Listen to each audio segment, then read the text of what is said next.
Hi, I'm Eric, and I'm a social studies educator, historian, and host of this, the Everything is a Primary Source podcast. I'm also an avid collector of popular culture artifacts. I love what I find at thrift store outlets, garage sale leftovers, and what I spot just making my way around the built world. I enjoy sorting through boxes of free books and magazines, not to mention online collections like Internet Archive, and of course the Library of Congress. But you don't need to spend your time digging through bins or following online rabbit holes to get a look into the past. The movies and TV we watch, the books we read, and the games we play are all documents of the past. So is fashion, food, music, toys, even the roads we travel on and the places we live and work in. Everything is a primary source.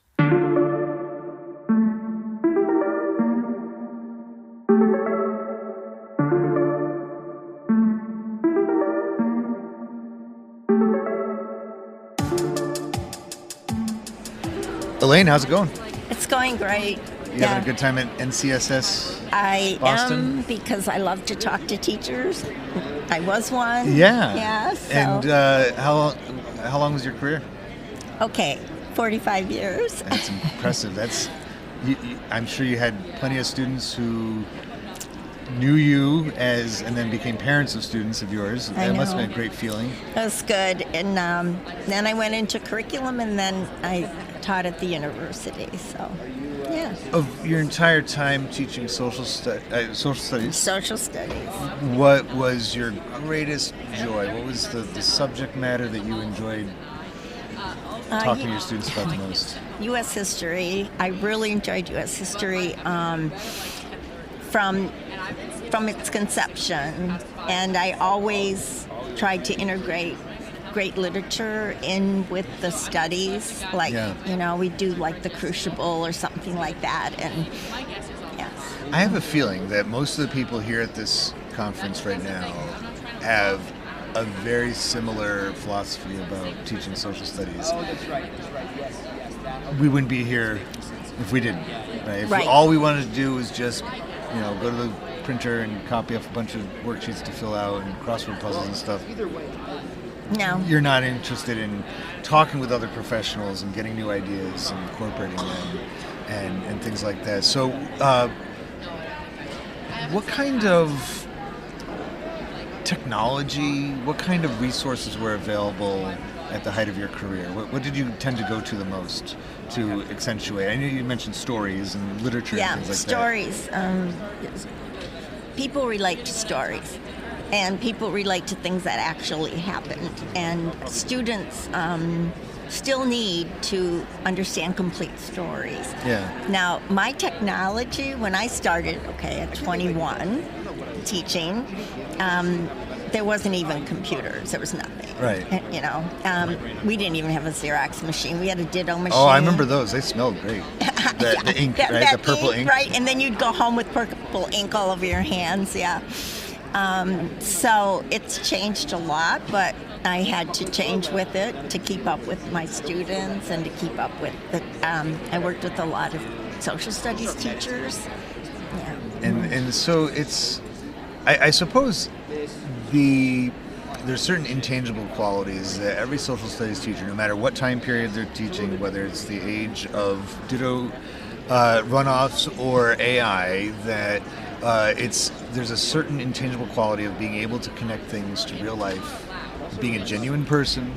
Absolutely. And if you're going to be telling stories in class, that they are something that teaches, right, and has a purpose behind it. So you shared with me the book that you wrote. Yes. A Young Man on the Front Line, Lessons of War. And you said this is your father's memoirs. It's my father's memoirs, from his diaries and from the morning reports and the things. It's all primary sources. I was going to say, so you know from my sign that I am a primary source aficionado. It's all and I don't even say that. I'm not like I could tell you a primary source for every single topic, but I love looking at things, traditional and non-traditional primary sources. And was this gifted to you by your father? Did you get things directly from him? Yes, yeah. I had his diaries. He kept a diary. Yeah. And I had little stories he wrote out that he remembered from, his men and him. And we videotaped him. And then I put the memoirs together from those sources, from his point of view. So he is telling the story, and that's his voice is what is capturing, I'm imagining it's a pretty emotional thing for you to do. Yeah, it was an emotional thing for me to do. And I completed it shortly after his passing. But we had gone to Washington, D.C. to see the memorial, and we went to the Holocaust Museum, and he gave testimony from his concentration camp. They opened up. Yeah. And that was very healing for him, because you don't forget those you lose. And he always thought, who's going to remember these people when he's gone? His generation has been referred to retroactively as the greatest generation. I don't think they saw themselves that way while they were doing their job. It was just kind of what they did. It was the world that was handed to them, and that's what they dealt with. Right. That being said, what did you think about the memorial, the World War II Memorial in Washington? Do you like it? Do you think it's fitting to that generation? He liked it. Okay. He thought that they represented well the two fronts, the Pacific and the European front, and those theaters, they call them. And then each state had their thing. And so I always found that a little bit odd to me, because the war wasn't fought state by state. No. Right? So no. You're from Michigan originally, Yes. and I assume he was from Michigan. Yes. I'm assuming some of his comrades were from all over the United States. Oh, they were from all over the United States, yes. Mm-hmm. Yeah. And so that memorial came in at a later time. I think it was well overdue. They should have had that monument installed. It was a long time. And I realized that, the Iwo Jima one at Arlington National Cemetery was much earlier. That has a whole story behind it, all of its own. That one was fitting to the time period that was made. And the World War II one and the mall is fitting to the time period that was made, early 2000s, where by that point, monuments and memorials were far more than just statues of great men and the words that they said chiseled next to them. It was more immersive, interactive. So I get the design, and I too like the theater side of it, and the victory by air, victory in the air, victory on sea, victory on land. The state thing always kind of like, this is more seems like a civil war. Yeah, I understand what you're saying. I think part of that is that when you go to the memorial, or you take your kids to the memorial, you can go where you live, where your kids live, and read, something about that. And so I think they tried to show the whole country contributed. And the stories were from everywhere.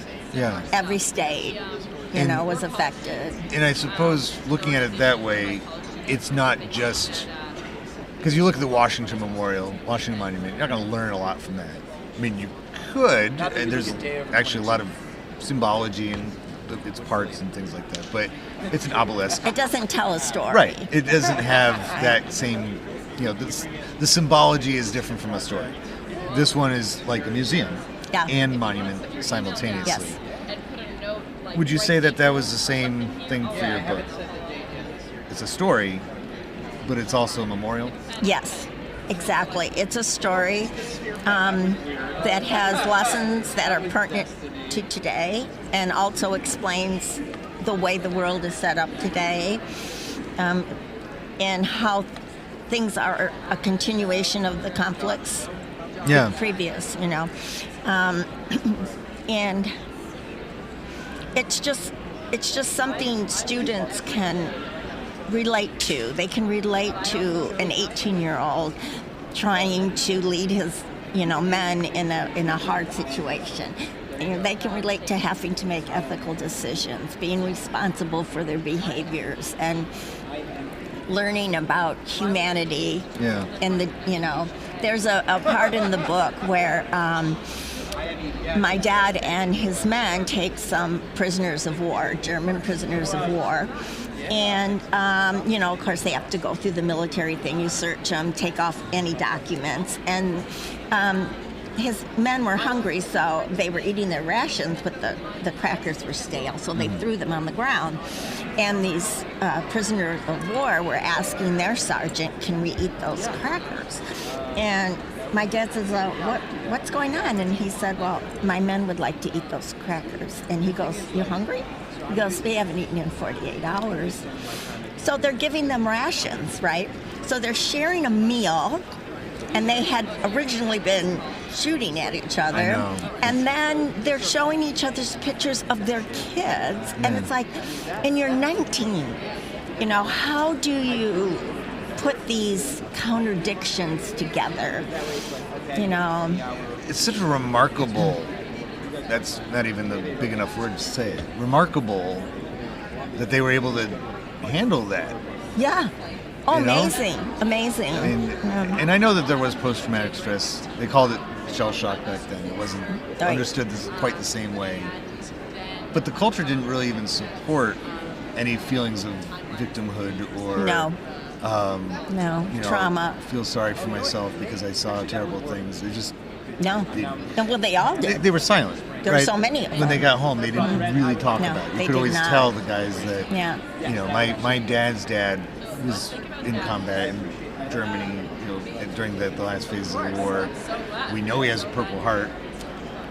Yeah. We can only assume what he must have had done. to be wounded. And it had something to do with being trapped in a barn, and some Germans showed up while he was there, and so he must have done something to get out of there. Yes.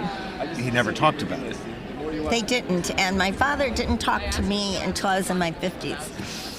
And then as he got older and he was trying to put it together in his mind, accept, everything. And then he began talking not just about the funny things that happened to him, but about the very serious things, And I remember towards the end of the book, we were at a family gathering, and there was a veteran there who had just come back from Afghanistan.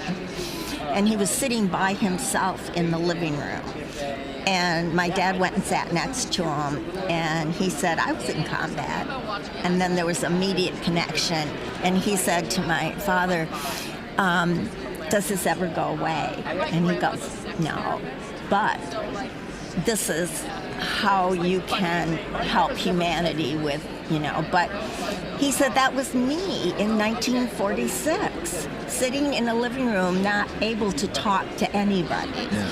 And here we are in, 2000, he's talking to a young boy, It's, they didn't have, it's like being on an alien planet. Yeah. After you see those things, and then go back to. Yeah, and my father never could handle trivial conversation. If it got too jittery, he would just not talk. Yeah, it's foolish. I suppose one big difference between his experience of returning home and that of, say, somebody from the War on Terror is that he returned to a country that was almost 100% united, supported behind what they were doing. And the reason for any success that the GIs had over in Europe and in the Pacific was because of the all-hands-on-deck approach of the country. And you don't get that later on, that the whole country is just kind of doing its own thing.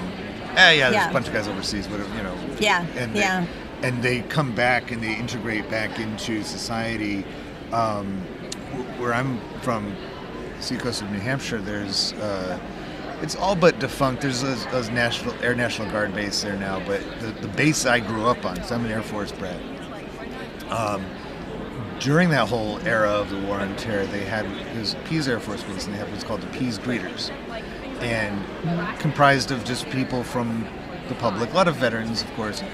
And they, any time of day or night, if a outbound plane of soldiers was leaving to go overseas or an inbound one, they were there to see them off, because they knew a few miles inland they wouldn't get any of that. I used to fly into Maine a lot when I was doing curriculum, and I would go into Bangor, and that's a place where they ship the troops in and out. I always knew if they were going or coming back, because if they were going, it was very quiet, and when they came back, they were like, let's get a hamburger, let's do this, let's do that, and they were just so excited to be home. And I remember I was the only one who was not in the service, and I was eating in a cafeteria in the airport, and one of the planes or something backfired. Everybody hit the ground but me. And I looked around and I go, oh my gosh, I guess I'm not very well trained, am I? And they're like, but just instant. Right? Just instant, yeah. They have, it's such an admiration. I myself have never served that way. I see what I do, and this sounds ridiculous, but I see being a teacher as a service, national service. It is a service. To your country, yes, it is. Yes, it is. Helping kids understand the world around them, the country around them, and things like that. But nothing compared to military service. But I was just explaining in my class the other day that I've always had because of my upbringing, a bias in favor of people in uniform. Yes. That I recognize that for whatever reason that they join the military, and there's dozens of reasons that you join, but if nothing else, you're trading off a part of your life, potentially risking it. Yes. And even if you survive, the things that you will see in a war zone is incomparable to anything. There's nothing to equate it with. Right. When they come home, and he was in the class of 1944. He graduated from high school in 1944. Almost every graduate in 1944 was drafted. And my dad always said, I walked across the stage and they put a diploma in one hand and they put a gun in the other. And he left right away for Isn't that basic. Wild? I mean, that's imagine being in high school, entering into high school in 1942, anytime after the United States declared war, even before the United States declared war on Japan, and knowing that the nature of warfare at that time was not like it is now. Like, we'll never have a draft again because we don't fight wars. It's all drones and subterfuge and, CIA stuff. It's not. You got to put boots on the ground at some point. Yeah, but it's never it's not to the capacity of that. Yes. And it's so technological. It's that a high school student doesn't have to think that way. We have selective service still, but that's a holdover of the war before World War II. And so with this generation, imagine approaching graduation day and knowing, just reading the newspapers and listening to the radio and watching the newsreels, this thing's not resolving itself. Right. I'm probably going to be involved in some way or another. Yeah. And he was trained down in Mississippi, and he said he was in ROTC in high school, and he walked in, and they're taking their names and high school diploma. He goes, yes, and they go, you're a sergeant. That was it. Okay, and it's just that easy. This photograph caught my attention. This is a photograph my father found on a deceased German soldier, and this is a group of German fighters, young Army, and it just shows how they looked exactly like the pictures of my dad and his men, and youth and hopeful and serving their country and just... And going back to your story before about the crackers and everything, things like this just demonstrate the frivolity of war, just how frivolous it is. My dad always said war solves nothing. He was He was all for diplomacy. You can't find, it still is true today, the most vehemently anti-war people, usually ones who've seen it. The ones who've seen it. And he knew that we had to stay strong. We had to have a strong army, navy, whatever. And, I bet this handsome man was a hit in Paris, right? Yeah. That's an interesting story. He went on leave to Paris because they had been in a terrible battle and he had lost some men and he needed a rest. Yeah. He goes to Paris and he actually stops the rape of a young French girl by a soldier. Another U.S. soldier? Who was above him in rank. And the soldier, of course, had been drinking and had been on the front and just, and he talks about how you have to understand that the decisions you make during your life, you're going to have to live with those forever. Yeah. Mm-hmm. So if this soldier goes home and he has a family and all of that, but yet in his mind he had committed this crime against a female.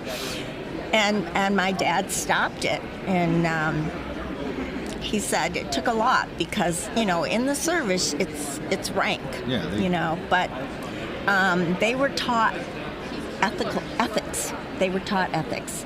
And I think that's something that students need to talk about today. So even if the military didn't teach them those ethics, I think it was just the culture of the society at the time. That yes. It was... I don't think there's ever been a time where that's supported or okay, but not addressed. I think it's another thing that you can point to for that generation that grew up during the Depression, understood the value of everybody, not just certain people, and given the demographics of the men who served, not just in that conflict, but pretty much all American wars. Yeah. Right? They have that sense of purpose. Yeah, like I'm going to go back home. Yeah. And I'm going to re-enter regular life. Yeah. How would I like it if that was my sister? Yes. Or my wife or girlfriend or something like that. Exactly. And it's such a dynamic. It is. Well, thank you so much for taking the time to talk about this. This has been fun. And we will certainly stay in touch with us. Thank you so much. Love it.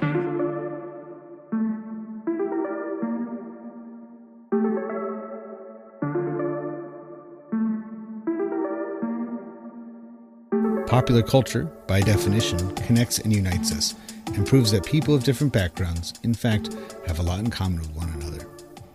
I hope you enjoyed this conversation, at least in part, for that reason. If it connects with you and you'd like to add to it, or any of the podcast episodes, just visit everything-history.com and search for the Everything is a Primary Source project, which can be found in the classroom section of the website. We'd love to hear what you have to say. Be sure to rate and share this podcast wherever you are listening to it now, and follow Everything as a Primary Source on social media, including YouTube and especially Instagram. Thank you for listening to the EPS podcast, where everything is a primary source.